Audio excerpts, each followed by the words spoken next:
হাথক দর্পণ মাথক ফুল নয়নক অঞ্জনা মুখক তাম্বুল। তো হাতে রয়েছে দর্পণ, দর্পণ মানে হচ্ছে আয়না। তো হাতে রয়েছে আয়না, মাথায় ফুল, আর নয়নে রয়েছে কাজল, আর মুখে রয়েছে পান। তো বিদ্যাপতির পদ, বিদ্যাপতি হচ্ছেন আমাদের অসাধারণ একজন কবি, যার পদ আমাদের প্রত্যেকের খুব ভালো লাগে। তো বৈষ্ণব পদকর্তা বিদ্যাপতি, তিনি বিহারের অন্তর্গত দ্বারভাঙা জেলার বিসফ্রি গ্রামে পঞ্চদশ শতাব্দীর মাঝামাঝি সময়ে জন্মগ্রহণ করেন। আনুমানিক ১৬শ শতাব্দীর সময় তার তিরোধান হয়। তিনি রাজা শিবসিংহের অত্যন্ত ঘনিষ্ঠ বন্ধু ছিলেন। কুলধর্মী শৈব বিদ্যাপতি বৈষ্ণব পদরচনায় অপ্রতিদ্বন্দ্বী ছিলেন। সংস্কৃত অলঙ্কার বশত সংস্কৃত অলঙ্কার শাস্ত্রে সংস্কৃত অলঙ্কার শাস্ত্রে এবং স্মৃতিশাস্ত্রে তার প্রশ্নাতীত অধিকার ছিল। সংস্কৃত ব্যতীত স্থানীয় উপভাষা অবহটটেও তিনি সমানভাবে স্বচ্ছন্দ ছিলেন। তার নামাঙ্কিত প্রথম রচনা কীর্তিলতা। তার নামাঙ্কিত প্রথম রচনার নাম কি? কীর্তিলতা। কীর্তিলতা লেখা হয়েছিল কোন সময়? না, কীর্তিলতা লেখা হয়েছিল রাজা কীর্তি সিংহের আমলে। বইটি কিন্তু অবহট্ট ভাষায় লেখা। তাহলে বইটি কোন ভাষায় লেখা? বইটি অবহট্ট ভাষায় লেখা, গদ্যে এবং পদ্যে গ্রথিত একটি ঐতিহাসিক কাব্য। তাহলে বিদ্যাপতির প্রথম কাব্যের নাম কি? কীর্তিলতা, প্রথম রচনা। আচ্ছা, তাহলে কোন সময় লেখা ছিল? রাজা কীর্তি সিংহের আমলে। বিষয় এই ঐতিহাসিক কাব্য এর বিষয়বস্তু ছিল কীর্তি সিংহের কীর্তি, পৈতৃক রাজখণ্ড উদ্ধার, এবং তার পরবর্তী রচনা সংস্কৃতে লিখিত ভূ পরিক্রমা। তার সংস্কৃতে লিখিত পরবর্তী মানে একটি রচনার নাম যদি বলা হয়, সেটা হচ্ছে অপ্রকাশিত রয়েছে এখনো। কীর্তি সিংহের আত্মীয় দেব সিংহের আশ্রয়ে তিনি কিন্তু এই লেখাটা লিখেছিলেন কি? ভূ পরিক্রমা। দেবসিংহের পুত্র শিব সিংহের আশ্রয়ে লেখা হয়েছিল পুরো সংস্কৃত এবং অবহট্টে লেখা কীর্তি পতাকা। এটাও কিন্তু অপ্রকাশিত রয়েছে। আচ্ছা, এই যে আশ্রয় কথাটা বলা হচ্ছে, আশ্রয় মানে তখনকার দিনের রাজারা পৃষ্ঠপোষক করতেন, পৃষ্ঠপোষক ছিলেন। মানে যদি কেউ ভালো কবির সন্ধান পেতেন, তখন তারা তাদের রাজসভায় রেখে দিতেন, এবং তারা তাদেরকে খাবার এবং আশ্রয় দুটোই দিতেন আর কি। এবং তারা রাজকবিও বানাতেন, সভাকবিও তৈরি করতেন, যে আমার সভায় তুমি থাকো এবং বিভিন্ন পদ টদ লেখো, এবং তারা সম্মান করতেন, ভীষণভাবে মর্যাদা দিতেন এই ভালো গুণী মানুষদের। তো এভাবেই তার বিদ্যাপতি দেবসিংহের পুত্র শিবসিংহের আশ্রয়ে লেখা হয়েছিল সংস্কৃত ও অবহট্টে লেখা কীর্তি পতাকা, ও লৌকিক ও ঐতিহাসিক কাহিনী গ্রন্থ ছিল পুরুষ পরীক্ষা। তাহলে পুরুষ পরীক্ষা কি ছিল? না, পুরুষ পরীক্ষা বিদ্যাপতির লেখা, বিদ্যাপতির রচিত লৌকিক এবং ঐতিহাসিক কাহিনী গ্রন্থ পুরুষ পরীক্ষা। পুরুষ পরীক্ষার রচনা শেষ হওয়ার আগেই শিব সিংহের মৃত্যু হয়। দ্রোণবাড়ির রাজা পুরাদিত্রের আশ্রয়, মানে ব্যাপারটা এরকম যে পরপর রাজারাও এসেছে এবং আশ্রয়ও পাল্টে গেছে, যে পৃষ্ঠপোষকতাও কিন্তু পাল্টে গেছে। তো পুরাদিত্যের আশ্রয়ে বিদ্যাপতি সংস্কৃতে পত্রদলিল লিখেছিলেন। তাহলে পত্রদলিল, বিদ্যাপতির একটি পত্রদলিলের নাম কি? বিদ্যাপতির একটি পত্রদলিলের নাম হলো লিখনাবলী। লিখনাবলী লিখেছিলেন। এছাড়াও তার নামে গঙ্গা বাক্যাবলী এবং দুর্গা ভক্তি তরঙ্গিনী প্রভৃতি গ্রন্থের রচনা পাওয়া যায়। তাহলে এতগুলো কিন্তু মনে রাখতে হবে।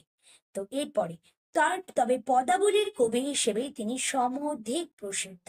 পদাবলীর কবি কিরকম পদাবলী? না, চৈতন্যদেব তার পদ অত্যন্ত আগ্রহের সঙ্গে শুনতেন। তাহলে চৈতন্যদেব, মহাপ্রভু চৈতন্যদেব তার পদ অত্যন্ত আগ্রহের সঙ্গে শুনতেন। কার পদ? বিদ্যাপতির পদ।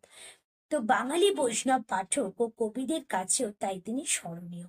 শুধু গানে ব্যবহৃত এক প্রকার কৃত্রিম ভাষায় বিদ্যাপতি পদ রচনা করেছিলেন। সেই কৃত্রিম ভাষাটা কি? সেই কৃত্রিম ভাষাটা হলো ব্রজবুলি ভাষা। এই ব্রজবুলি ভাষাকে অনেকে মিশ্র ভাষা বলে, আবার অনেকে কৃত্রিম ভাষা বলে।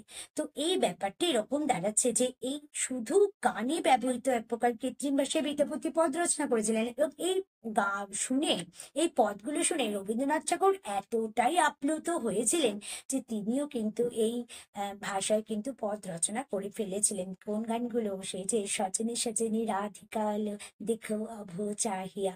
তো এই যে এই গানগুলো রবীন্দ্রনাথ ঠাকুর ভানু সিংহ ছদ্মনামে তিনি কিন্তু ভানু সিংহের পদাবলী নাম নিয়ে এই পদ রচনা করেছিলেন ব্রজবুলি ভাষায়। খুব মানে আকৃষ্ট হয়েছিলেন এই ব্রজবুলি ভাষাতে। আচ্ছা, রবীন্দ্রনাথ ঠাকুর তো করেছিলেনই, তার ছাড়াও এই ব্রজবুলি ভাষার অনুবর্তন নানা কবি কিন্তু ঘটিয়েছেন। বিদ্যাপতি রামকৃষ্ণ বিষয়ক প্রায় 800 পদ রচনা করেছিলেন। সরি, একটু রাধা কৃষ্ণ বিষয়ক, আমি একটুখানি সিলি মিস্টেক করে ফেলেছি। তো বিদ্যাপতি রাধা কৃষ্ণ বিষয়ক 800 পদ রচনা করেছিলেন। বিদ্যাপতি রাধা কৃষ্ণ বিষয়ক 800 পদ রচনা করেছিলেন।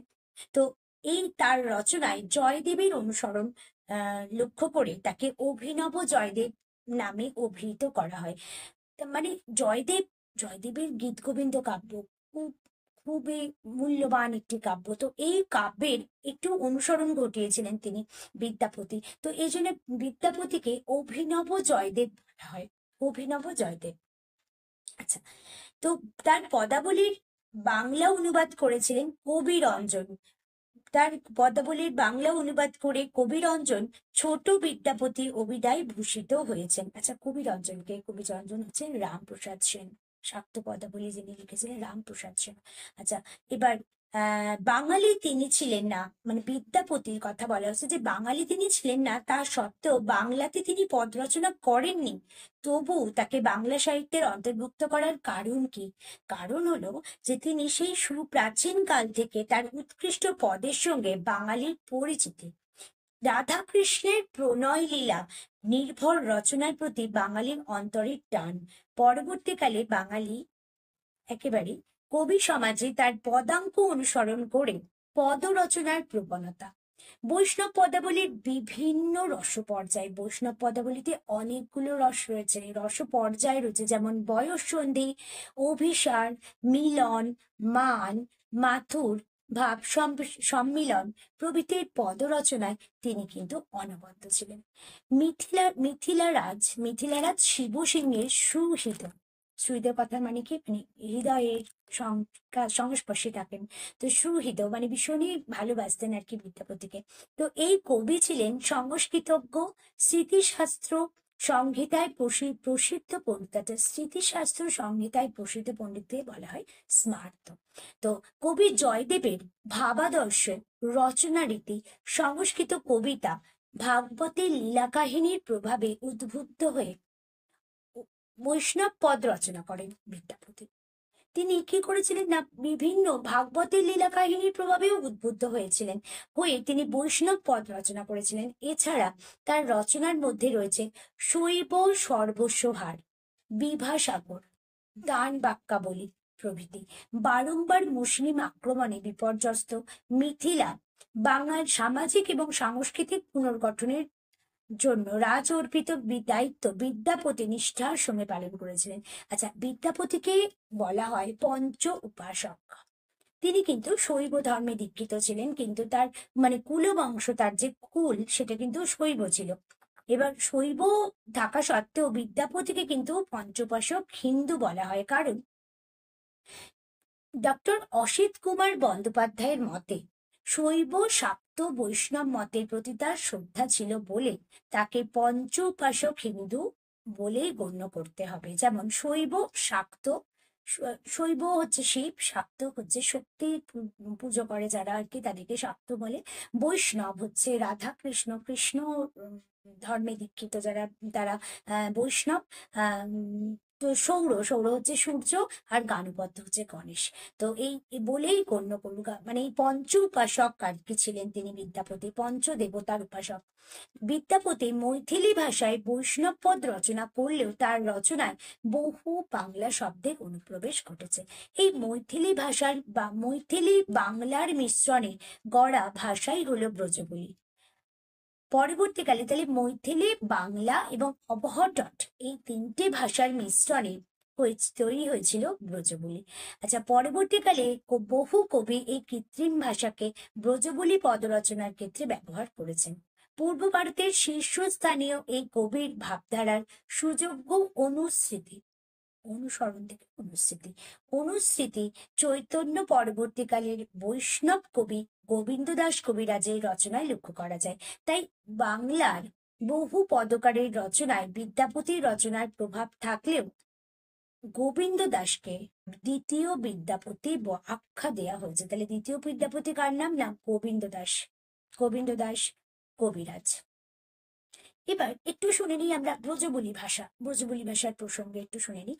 তো অন্তমধ্য বাংলা ভাষার বাংলা, মৈথিল এবং অবহট্ট মিশিয়ে একটা বিশেষ ভাষা পাওয়া গিয়েছিল। তো এই ব্রজবুলি ভাষাটাকে না অনেকগুলো প্রশ্ন আসে, তো তোমরা একটু যদি কাইন্ডলি শুনে নাও, কারণ কি জানি পড়তে একটু সমস্যা হয়, একটু শুনতে তো সমস্যা নেই, একটু শুনে নাও। তো অন্তমধ্য বাংলা ভাষায় বাংলা, মৈথিল, অবহট্ট মিশিয়ে একটি ভাষা পাওয়া গিয়েছিল। মিথিলার কবি উমাপতি ওঝা মিথিলার কবি উমাপতি ওঝার গীতিনাট্য পারিজাত ধরনে, যদি বলা হয় পারিজাত ধরন কার লেখা? না, উমাপতি ওঝার লেখা, রচিত। কি ওটা পারিজাত ধরনটা কি? না, গীতিনাট্য। একটা গীতিনাট্য, কাব্যনাট্য না, গীতিনাট্য। অপশনে তো অনেকগুলো থাকবে, কিন্তু গীতিনাট্য। এই গীতিনাট্য কি ছিল? না, উমাপতি ওঝার গীতিনাট্য পারিজাত ধরন। তো এর প্রথম লিখিত, তাহলে ব্রজবুলি ভাষা প্রথম কোথায় ব্যবহার করা হয়েছিল?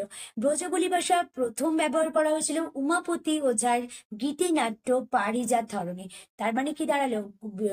ব্রজবুলি ভাষা কিন্তু সব প্রথমেই বিদ্যাপতি ব্যবহার করেননি, তার আগে ব্যবহার করেছেন উমাপতি ওঝা তার গীতিনাট্য পারিজাত ধরনে। এর লিখিত নমুনা পাওয়া যায়। এই ভাষার শ্রেষ্ঠ কবি হিসেবে বিদ্যাপতিকেই মনে করা হয়। এখানে উল্লেখ করা প্রয়োজন যে ব্রজবুলি আর ব্রজ ভাষা এটা কিন্তু এক নয়। ব্রজ ভাষা হলো মথুরার ভাষা। তাহলে ব্রজ ভাষা কোথাকার ভাষা? না, ব্রজ ভাষা মথুরার ভাষা। আর ব্রজবুলি হলো একটি মিশ্র কৃত্রিম ভাষা। ত্রয়োদশ থেকে সপ্তদশ শতক, একটা কথা বলি কিন্তু এই শতকগুলো ভীষণভাবে মাথার মধ্যে একদম স্তরে স্তরে সাজিয়ে রাখবে, কারণ শতক কিন্তু খুব আসে, ইম্পর্টেন্ট একদম।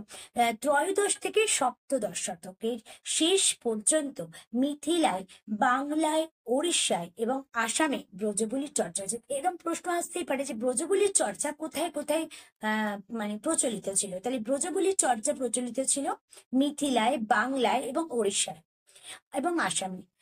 তো বাংলা সাহিত্যের ক্ষেত্রে চৈতন্য পরবর্তী বৈষ্ণব পদকর্তারা ক্রমাগত এই ভাষায় পদ রচনা করেছেন। তো এই ভাষায় ধ্বনি মাধুর্য এবং পদাবলীর প্রতি বাঙালির চির আকর্ষণের জন্য রবীন্দ্রনাথ ঠাকুরও তার সাহিত্যিক জীবনের গোড়ার দিকে ভানুসিংহর পদাবলী লিখেন। তো এই গেল বিদ্যাপতি। একদম ছোট্ট ভিডিও, মন দিয়ে শুনে নাও, বিদ্যাপতি থেকে কিন্তু প্রশ্ন আসবেই আসবে। Good night.